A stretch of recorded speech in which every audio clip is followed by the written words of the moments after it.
প্রিয় উপস্থিতি, আপনাদের স্মরণ করে দিচ্ছি যে আল্লাহ রসুলের নিকট এক অভাবগ্রস্ত ব্যক্তি আসলে আসার পরিবর্তন আমার ব্যবস্থা আল্লাহর নবী স্ত্রীদের নিকট আলসাইসলামকে বানালেন, যাও বাড়িতে খাবার কিনা দিল। খবর আসলো, খবর আসলো আল্লাহর নবী গো বাড়িতে আপনার জন্য কোনো খাবারের ব্যবস্থা নাই। নবী কি করতে পারে? নবী মানুষের কল্যাণের নবী, মানুষ কষ্ট বসে চায় না। ও মুহূর্তের মধ্যে নবী বন্ধু দিতে লাগলেন, ও আমার সাহাবীরা রে, এমন কি আছো দে আমার এই নামকে তোমরা গ্রহণ করবে। আজকে কি আসো এক নবী গো, আমি আপনার মেহমানকে আজকের জন্য আমি গ্রহণ করলাম। এর ভিতরে নবীর বাড়িতে কোনো খাবার নেই, কিচ্ছু নাই, কিছুই নাই। আলসাই নবীর মেহমানকে নিয়ে বাড়িতে চললেন, বাড়িতে প্রবেশ করলেন, সামান্য নির্ণয় হলো। এবার সারি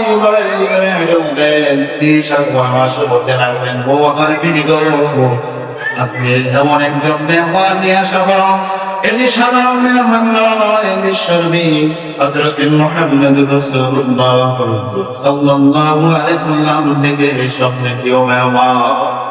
আজকে ঘরের ভিতর কোন খাবার আছে কিনা, আমার প্রাণের স্ত্রী গো, ঘরের ভিতর কোন খাবার আছে কিনা। যেমন স্বামী ছিল, যেমন শ্রদ্ধা ছিল, যেমন সরিকারী ছিল, যেমন ধৈর্যশীল ছিল, নিজেরা কষ্ট থাকা সত্ত্বেও প্রতিটা জীবন দিয়ে মূল্যায়ন করত। আমার স্ত্রী বলল, আমার স্বামী পরের হৃদয়ে আমাদের এই বাচ্চা রয়েছে, এই বাচ্চাদের খাবার ছাড়া কোনো খাবারই ঘরের ভিতরে না। একটা বাচ্চা মানুষের খাবার কেমন হতে পারে বলেন তো? অল্প হতে পারে না, একটা বাচ্চা মানুষের খাবার। স্ত্রী বলল, স্বামী এই বাচ্চাদের খাবার রয়েছে। এবার স্বামী বললেন, ও আমার প্রাণের স্ত্রী গো, বাচ্চাদেরকে ডাকে বউ পানিয়ে দাও। আজকের দিনে বাচ্চা কোনো খাবার হবে না। যে সন্তান পিতাকে চলে যায়, সন্তান যদি খাবার মনে করেন, চিন্তা করেন পিতা কি করবে কিনি না।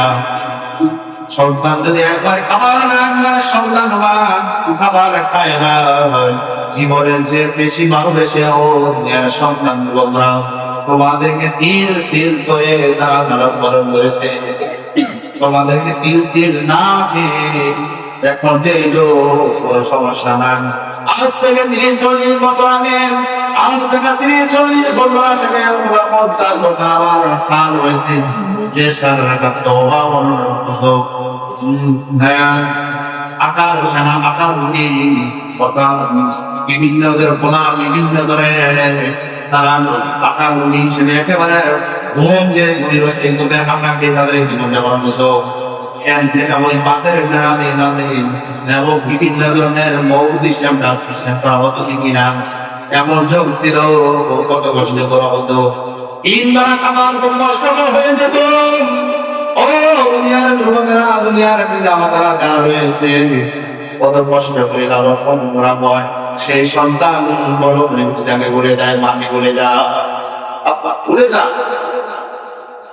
আল্লাহ নবী সামনে বললেন, স্ত্রী হোক যে কোনো মূল্য হোক না কেন, নবীর মেহমানদারি করতে হবে। আমার বাচ্চাকে নামের নির্মম পাইয়ে দাও। স্ত্রী রাতে হয়ে গেল, আজকে চিন্তা করবে কিনা। দেখেন তো আমার সন্তানের না, সন্তানের বাস্তবায়ন হয় আমি থাকলাম না। কথা বলতে পারতেন, মা বোনের ভালো করে শুনবে, মকরের বড় করে করার চেষ্টা করবে। সবাই প্রিয় উপস্থিতি, তারপরে এই মেহমানদারি ব্যাপারে বলছেন যে স্ত্রী গো, যখন রাত্রে আমরা খাবার খাবো তখন প্রদীপটা নিভিয়ে দিবে, লাইনটা বন্ধ করে দিবে। খাবারের সৃষ্টি খাবার খাওয়া মনের মধ্যে তাদের মেহমানটা বলছে আমার খাবারে অংশগ্রহণ করছে, এমন একটা পরিবেশ সৃষ্টি করতে হবে।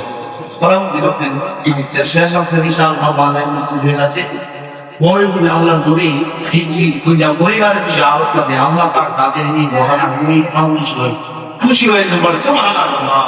সময় শেষ অনেক ভগবান বললেন মসজিদের আপনারা আলোচনা করতেছেন বললেন তাহলে এই দুইটা পরিবার সবাই বললাম ইনশাআল্লাহ আমি সবাই কাছে তোমার দিন আনতে লম্বা সময় আশ্রম মুখে বলেন দাঁড়িয়ে না তুমি আলোচনা করো মাহফিলে আমরা আলোচনা করে থাকি ঘন্টা লাগে আলোচনা করে থাকি এর আংশিক বিষয় উপহার দিলাম।